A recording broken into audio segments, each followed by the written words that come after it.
Yes. Hi. Hi. How are you? I'm good. This is off to a great start. We decided we don't like to podcast when our husbands are both They're here. annoying. They're both sitting here critiquing everything that we're saying. You can listen when everyone else listens. You don't need to listen right now. Be surprised. You shouldn't have the... Oh, you know what? Bill doesn't even listen. So. Are you kidding me? No. No, That's he does rude. not. He doesn't even Whatever. listen. Anyways, I'm in a mood now. Hi, how are you? I'm good. I'm better than you are, actually. I'm fine, but should I tell my story already? You should tell your story. Okay, let this be like a lesson that if something doesn't feel right, you should go to the doctor, because Kristin kept telling me to go. Mm-hmm. But so the other day, I was saying that my mouth really hurts, like in the back of my mouth. And then like the next day, it started hurting down my jaw and into my ear and into my neck. And it hurt for a couple days. And then I had to go out of town for Olivia's volleyball tournament this past weekend. And it was hurting like really, really, really bad. And like I couldn't focus. So my brother was there. He happens to be a doctor. He has a really good friend who is a dentist. He called his friend that's the dentist. And they agreed that I probably do have an infection based on my symptoms. So they called me in an antibiotic. But it was still hurting really, really bad. So today... You already had your dentist appointment scheduled. I did. I So it had a wasn't dentist Tuesday. appointment for Tuesday, which is today, because, we podcast a day early. And so I went because I had to go get a new retainer anyways, but I, called before, and I was like, hey, this is really hurting. So they saw me today, and she looked at my mouth, and she was like,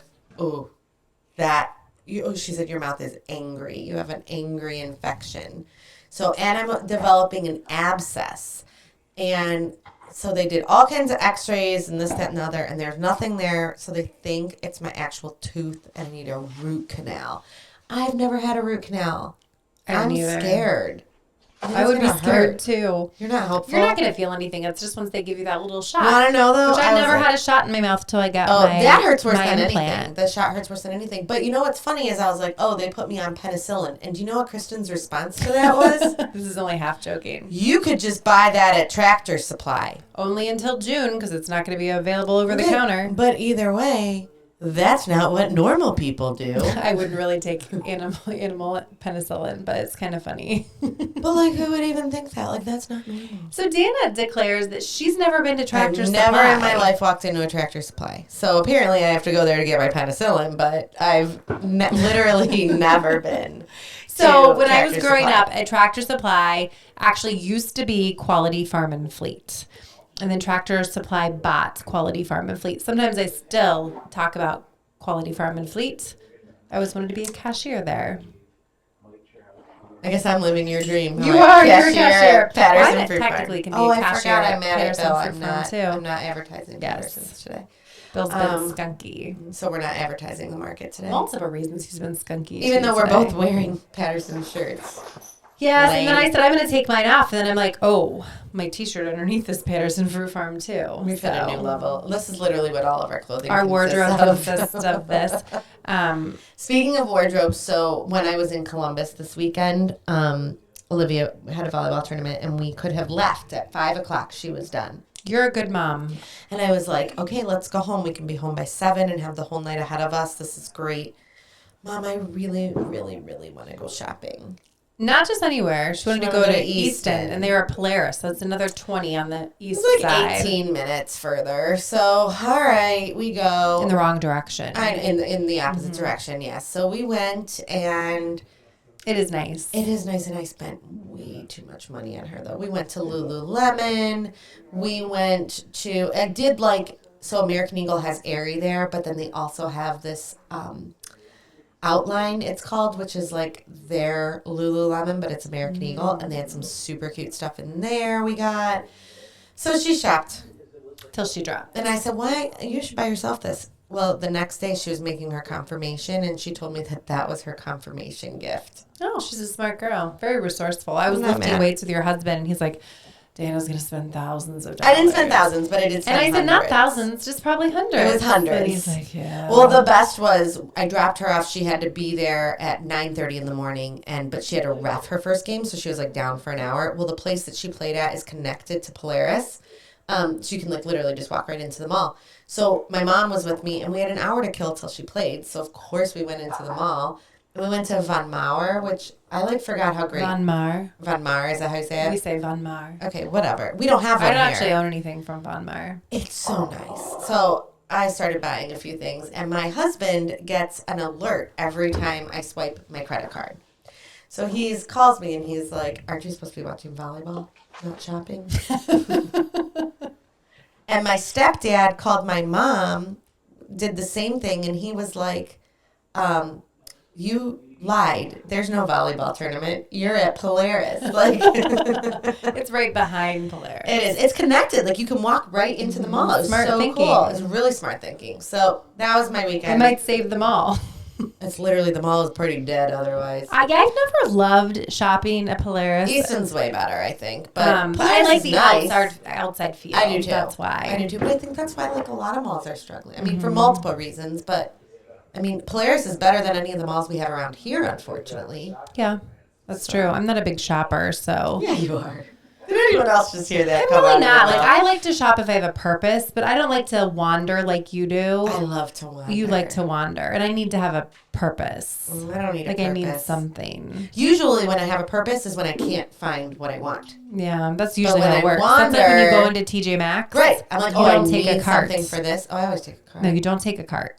Because you don't take the cart. And when you don't have a cart, then that's when you find out. Do you know that I have stuff. to go to the bathroom every time I walk into TJ Maxx? The smell makes you have to go. That's so gross. It's home goods, really. You like it. I have to go to the bathroom. You feel like home there. I feel very comfortable. I get real relaxed. But if you go into TJ Maxx with a cart, then you're not going to find anything. So my sister-in-law says without the cart. My sister-in-law says that if you go somewhere and you get a good parking spot, you will never find anything. It's just inevitable. Bill was trying to get a good parking spot at Disney. He kept taking his picture with his parking spot.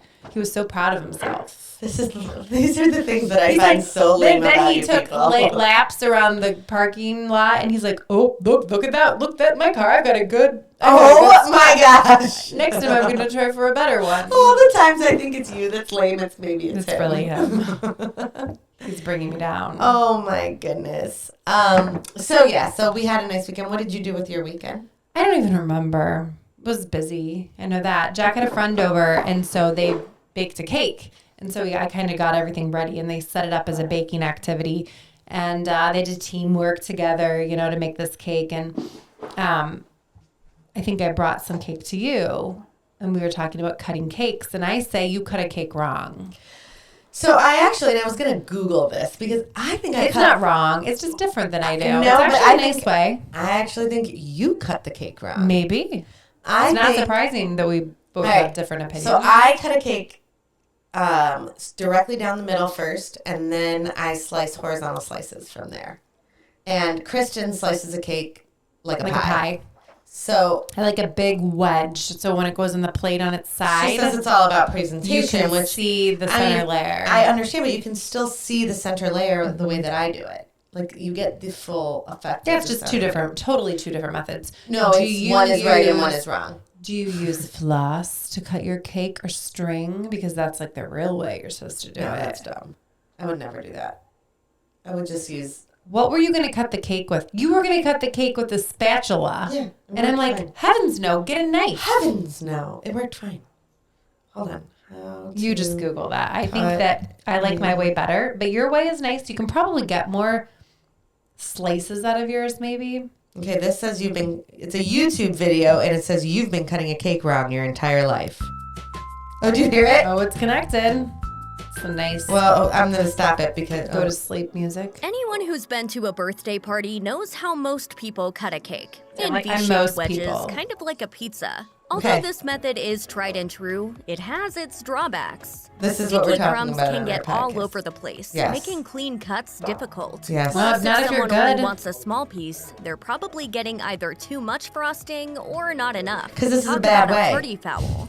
So how this should way. you really be cutting your cake? Let's see. Food and Wine was tipped off to Australian baker Catherine Sabbath's method via her Instagram account. I don't think this is And what either of us it's do. pretty ingenious. Sabbath's friend Julie begins by gently pressing a large cutting board against the cake and then slicing it across horizontally before moving the long piece onto the cutting board. That's nice. I like There, this way. It's as simple as cutting the one big slice All into right. numerous smaller slices. That's a different way. I think that's a different way. So it slices See, a the whole whole- long slice and then individual around. No way is right or wrong. No, your way's wrong. Okay. They just said it. Food and Wine said your way was wrong. I don't want to commit a party foul. Hold on. Sunrise something. We're advertising. It's an advertisement for Jimmy Jean Jean sausage.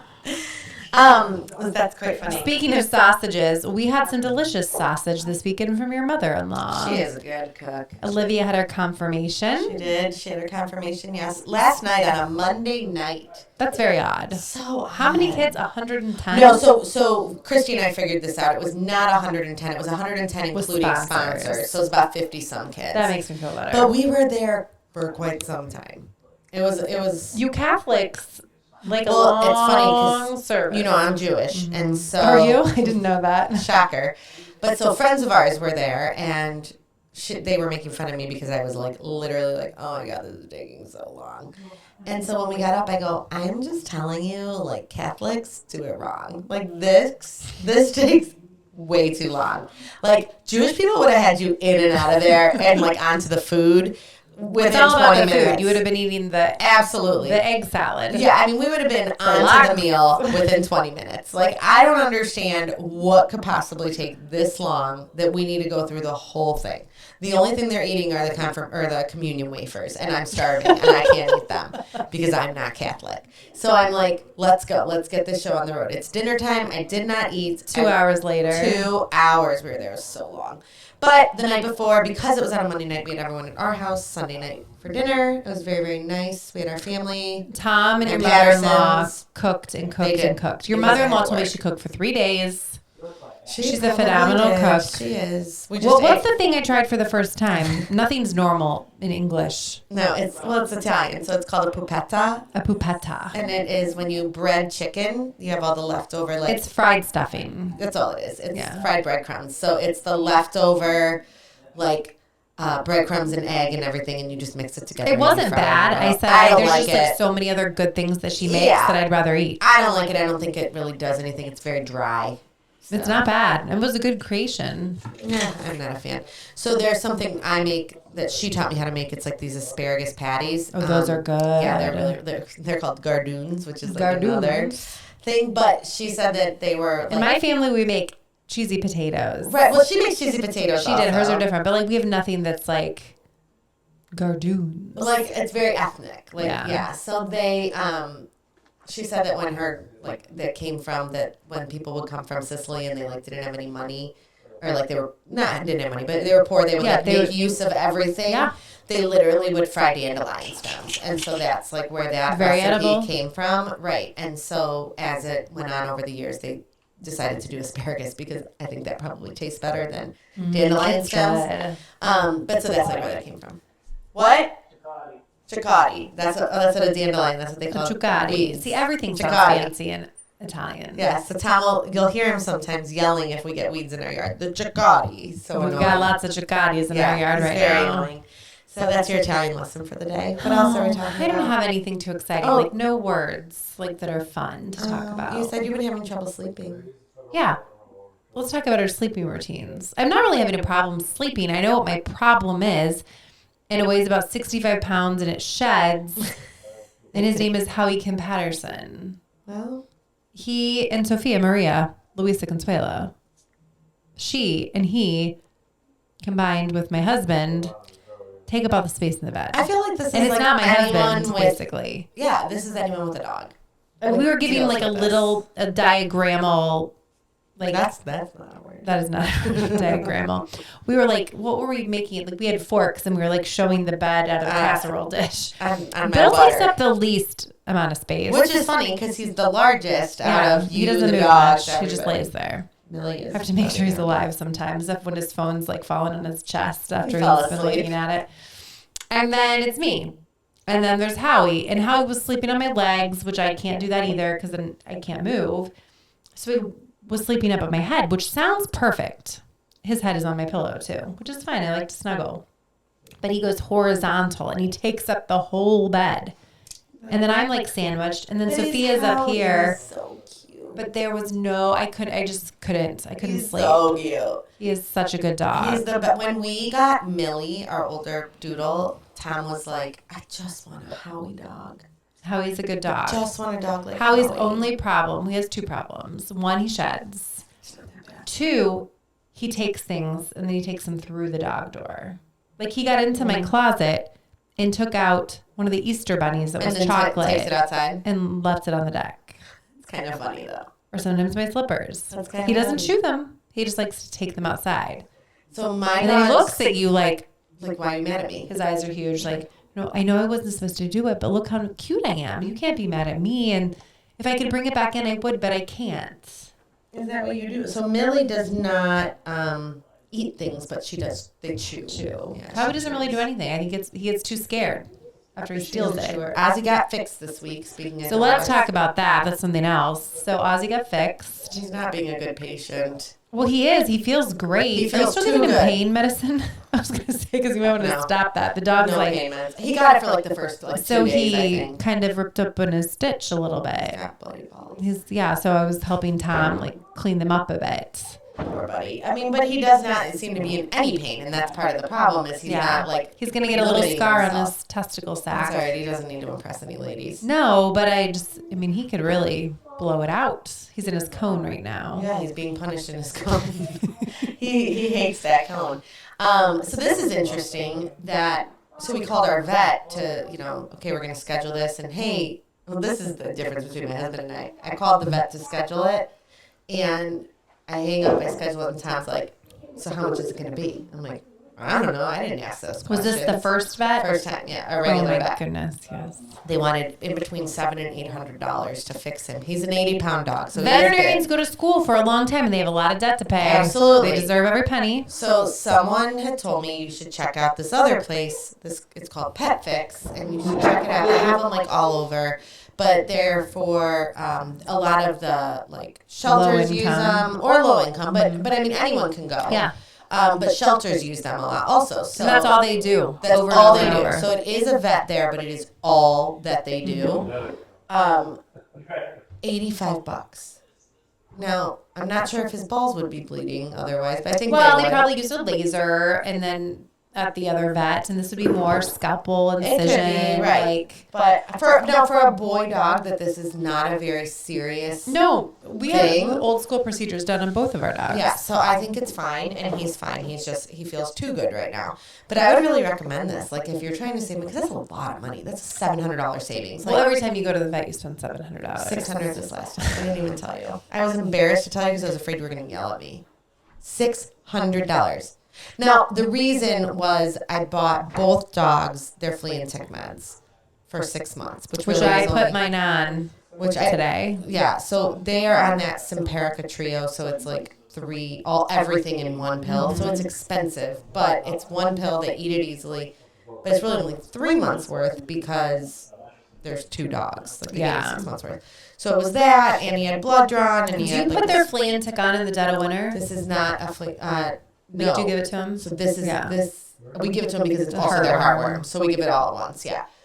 So normally, no. The answer. Normally, I would tell you we do. Yeah. When they were on, we used to have the stuff that we would put down their back. Right. That's what our old dog got, and we would only do it in the summer months because they're not outside really enough that it's not really a concern. But yeah, that's. I don't know. Look at. Pets are expensive. Anything that's free is really not free because you have the care, the food, all the things the that go along dogs with it. not free. So I have to give Danna a little kudos. So Danna's working in the market, and so she fields a lot of phone calls. And so tell them, where I can tell them, that she got an interesting call that this preschool on the east side of Cleveland. It wasn't a preschool. It was a babysitter, like a daycare. Oh, a daycare. In-home daycare. In-home daycare. Yes, so like it's getting even better and better. Legit. Like, not, oh my God, the dog. The dog just plowed into a chair with this cone. It's the cone. So they called, they said that they were trying to do a project for the kids. Which is wonderful. Which is great. Like, this part of it, I'm all about. Where they want to get eggs. They wanted to know if they could get our eggs. They did not also understand. I didn't even tell you this part. To hatch them. I said, well, our eggs aren't necessarily fertilized. So they are now. Well, they are because we have a rooster. But Ronnie the rooster is up and at it. But But we don't know like which ones are So fertilized. pretty much they're all fertile, just to let you know. Well, that's great. That's fine. You're learning. So, well, what do you mean? So, like, if you didn't The eat rooster it, in there breeds all the chickens, and then they fertilize like a lot of eggs at one time. So what if? So how do you know that you're? So if we would let them sit or take them and put them in an incubator, they could be grow a chicken. chick. Okay. We should get an incubator and try it. We don't need to. But so these people called. They were like, whatever. We want to get eggs. Do you know where we could get them from? We want to hatch them. We want to, like, watch the chicks grow. And I'm like, okay, cool. But what is your plan like after the chicks grow? Like when you have chickens, like actual chickens? And she's like, I am not exaggerating. She goes, I hadn't thought about that. And like it got awkward, like, and she goes, I don't know if we're going to do this project. I'll call you back. I love it. So in my mind, I'm thinking, the Ohio State University Cooperative Extension Program I did not offers, know, and this is a great thing to Yeah, know. the Chick that Cross they offer program. this, because I think it's a really cool thing. And so they will do this and set this up in your classroom, and it's a really neat program. So now Danna knows. Well, now I know, and I would refer people to that. But my concern was what this lady planned on doing with full-grown chickens once they became full-grown chickens. I love it that Danna has concern for her chickens. She's really formed a bond. Still think they're gross. All right. Well, they are dirty, but they produce a very nutritious product. Whatever. Friends, until next time. See you later. We're mismatched.